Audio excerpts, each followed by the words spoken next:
Hello everyone, मेरे channel पर आपका हार्दिक स्वागत है। आज मैं फिर से हाजिर हूँ एक नई स्टोरी लेके। स्टोरी का टाइटल है पेनल्टी फॉर प्लीजिंग एवरीवन। क्या मतलब हुआ? इस स्टोरी को हम इंग्लिश टू हिंदी ट्रांसलेट करेंगे।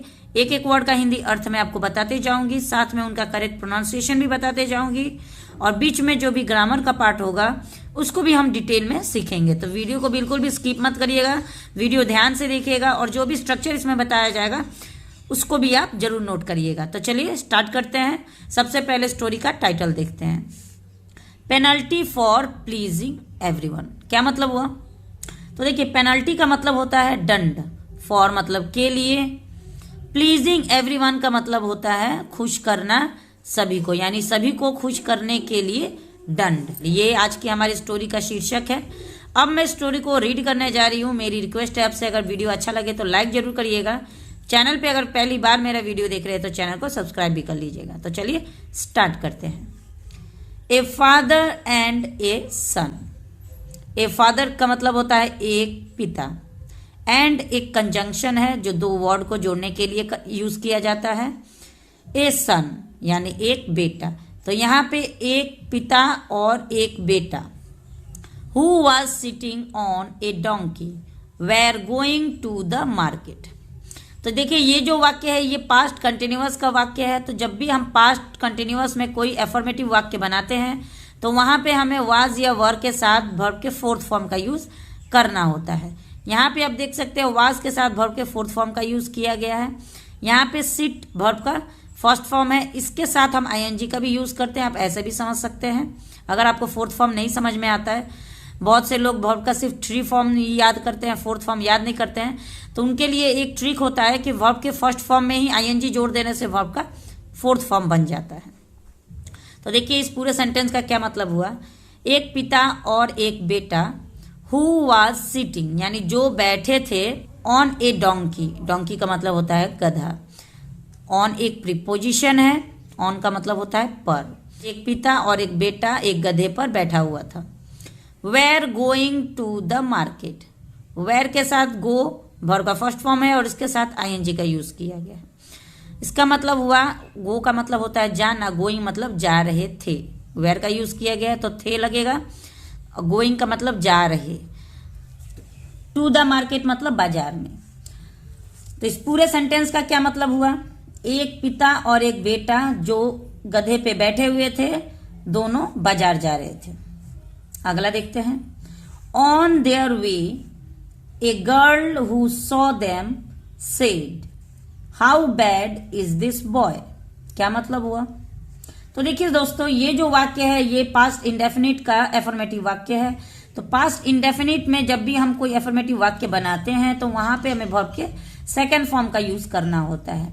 यहाँ पे हमारा वर्ब सॉ, सी का सेकेंड फॉर्म है। सी का मतलब होता है देखना, सॉ मतलब देखा। तो ऑन देयर वे का मतलब हुआ कि रास्ते में, ए गर्ल यानी एक लड़की, हु सॉ, हु एक रिलेटिव प्रोनाउन है जिसका मतलब होता है जो या जिसने। यहां पे होगा जिसने। तो जिसने, सॉ मतलब देखा, देम उन्हें, सेड बोली। तो रास्ते में एक लड़की ने उन्हें देखा और बोली, how bad is this boy. How bad का मतलब होता है कितना बुरा, इज मतलब है, दिस बॉय यानी यह लड़का। तो यह लड़का कितना बुरा है। The son got down and ask his father to sit on the donkey. क्या मतलब हुआ? तो दोस्तों, ये वाक्य भी पास्ट इंडेफिनिट का एफर्मेटिव वाक्य है, क्योंकि यहां पे भी हमने देखा कि वर्ब के सेकेंड फॉर्म का यूज किया गया है, आस्क।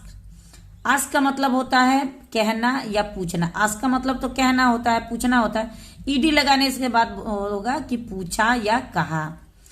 तो द सन मतलब उस बेटे ने, गॉट डाउन यानी नीचे उतर गया। गॉट डाउन का मतलब वो नीचे उतर गया। एंड आस्क हिज फादर अपने पिता से कहता है, टू सिट यानी बैठने के लिए, ऑन द डोंकी गधे पे। ऑन फिर से यहाँ पे प्रीपोजिशन है जो किसी भी चीज का, किसी भी इंसान का, किसी भी वस्तु का पोजीशन बताता है। तो यहाँ पे फादर को कहाँ बैठने के लिए बोल रहा है कि ऑन द डोंकी यानी गधे पर। ए लिटिल फर्दर यानी थोड़ी दूरी तय करने के बाद या थोड़ी दूर पहुंचने के बाद they met a man who said to the father. ये भी वाक्य पास्ट इंडेफिनिट का एफर्मेटिव वाक्य है। यहाँ पे मैट जो है मीट का सेकंड फॉर्म है। मीट का मतलब होता है मिलना और मैट मतलब मिला। तो दे मेट ए मैन यानी उन्हें एक व्यक्ति मिला या उन्होंने एक व्यक्ति से मिला। Who said to the father, जिसने फादर से कहा। किसने कहा? एक व्यक्ति जो रास्ते में उन लोगों से मिलता है उसने कहा फादर से, you are making your son walk while you are sitting on the donkey so comfortably. इसका क्या मतलब हुआ? तो दोस्तों ये वाक्य जो है ये प्रेजेंट कंटिन्यूअस का वाक्य है, क्योंकि प्रेजेंट कंटिन्यूअस में इज या आर के साथ वर्ब के फोर्थ फॉर्म का यूज करते हैं। या हम इस प्रकार भी कह सकते हैं कि इज या आर के साथ वर्ब के फर्स्ट फॉर्म में हम आईएनजी का यूज करते हैं। You are making your son walk, यानी तुम अपने लड़के को, सन मतलब लड़का, तो तुम अपने लड़के को चला रहे हो। कहने का मतलब यहाँ पे है कि तुम अपने लड़के को चला रहे हो। वाइल का मतलब जबकि। वाइल एक कंजंक्शन है। यू आर सिटिंग यानी तुम बैठे हुए हो। ऑन द डोंकी तुम गधे पे बैठे हुए हो और तुम अपने लड़के को चला रहे हो, यानी तुम्हारा लड़का चल रहा है और तुम बैठे हुए हो। सो कंफर्टेबली यानी इतने आराम से। द फादर गॉट डाउन, अब वो व्यक्ति, गॉट डाउन मतलब नीचे उतर जाता है, एंड स्टार्टेड टू वॉक और चलना शुरू करता है। तो देखिए दोस्तों इस वाक्य में दो वर्ब का यूज किया गया है। तो जब भी हम किसी वाक्य में दो वर्ब का यूज करते हैं तो हम पहला जो वर्ब होता है जिसको हम प्राइमरी वर्ब कहते हैं उसे हम टेंस के अकॉर्डिंग यूज करते हैं, और जो सेकेंडरी वर्ब होता है उसके पहले हमको टू लगाना होता है और उसके बाद वर्ब का फर्स्ट फॉर्म।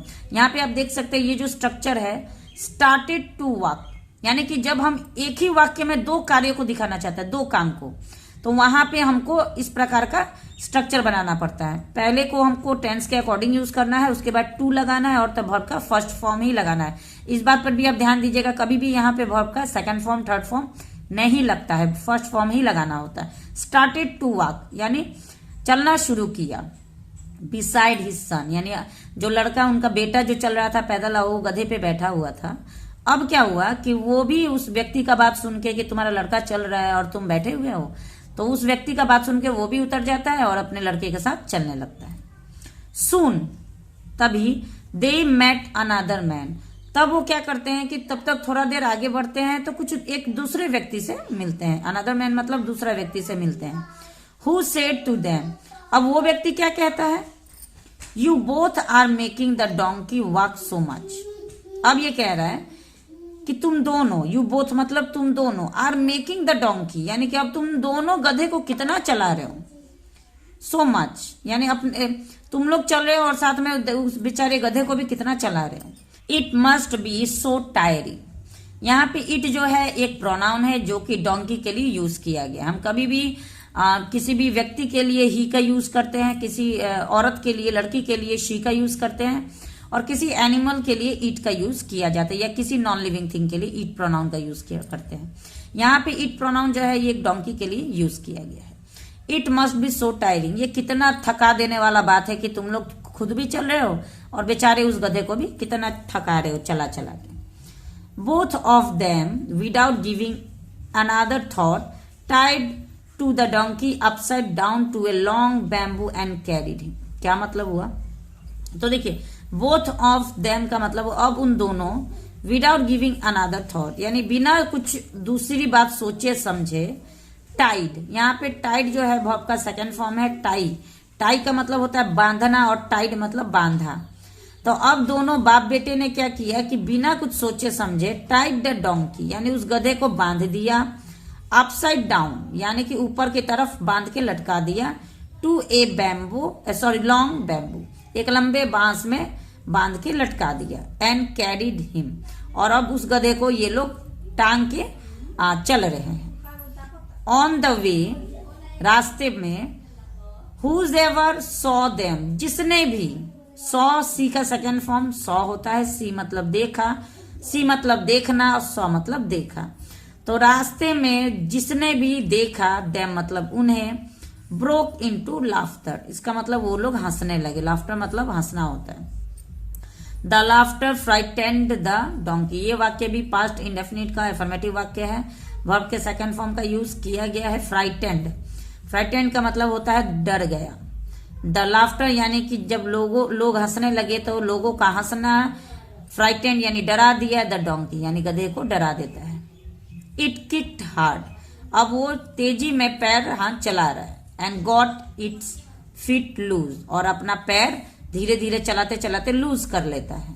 सून, तुरंत। It was free and galloped away, तुरंत वो पैर हाथ चलाते चलाते अपने पैर को लूज कर देता है, यानी वो आजाद होने की कगार पे आ जाता है।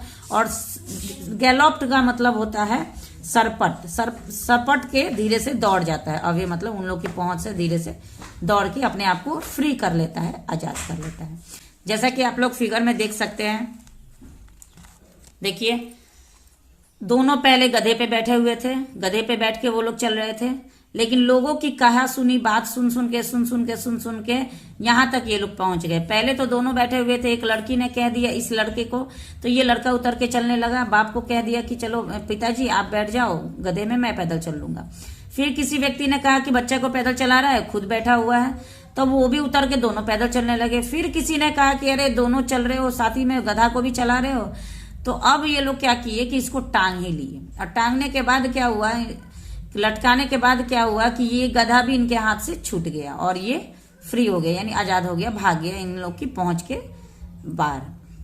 तो देखिए किसी की भी कही सुनी में हमें नहीं पढ़ना चाहिए। आज की स्टोरी में हमने क्या सीखा, तो आज अब हम स्टोरी का मॉरल देख लेते हैं। Moral of the story is you cannot please everyone, do what is right. क्या मतलब हुआ, यू कैनॉट का मतलब होता है तुम नहीं सकते हो। प्लीज मतलब खुश, एवरीवन मतलब सभी को, तो तुम सभी को खुश नहीं कर सकते हो। डू यानी करो, व्हाट इज राइट यानी वही करो जो सही है। अगर दूसरे के कहा सुनी में पढ़ोगे, दूसरे की बात में पढ़ोगे, तो तुम कभी भी सबकी बात नहीं कर सकते हो। एक की बात करोगे तो दूसरा कुछ कहेगा, दूसरी की बात करोगे तो तीसरा कुछ कहेगा। इस चक्कर में तुम्हारा काम भी नहीं होगा और पता चलेगा कि ले गया। तो इसीलिए जो सही है अपना कर्म करिए, दूसरे की कहा सुनी में नहीं रहिए, नहीं तो फिर वही बात हो गई, धोबी का कुत्ता ना घर का ना घाट का। तो आज की वीडियो आपको कैसी लगी, उम्मीद है वीडियो अच्छी लगी हो। अगर वीडियो अच्छा लगा हो तो प्लीज लाइक जरूर कर दीजिएगा। चैनल पे पहली बार अगर मेरे वीडियो देख रहे तो चैनल को सब्सक्राइब भी कर लीजिएगा। बेल आइकन दबाना ना भूले ताकि मेरे सारे अपकमिंग वीडियोस की सबसे पहले नोटिफिकेशन आप तक पहुंचती रहे। मेरे चैनल पर रेगुलर स्टोरी रीडिंग में कराती हूँ और साथ में इंग्लिश सब्जेक्ट से रिलेटेड हर एक ग्रामर का भी स्ट्रक्चर आपको बताते रहती हूँ। साथ में जो भी प्रोनाउंसिएशन होता है वर्ड्स के, उसको भी मैं बताते रहती हूँ। तो मिलते हैं नेक्स्ट वीडियो में एक और इंटरेस्टिंग स्टोरी के साथ, एक और इंटरेस्टिंग टॉपिक के साथ। तब तक के लिए मेरे चैनल पे बने रहिए। Have a nice day.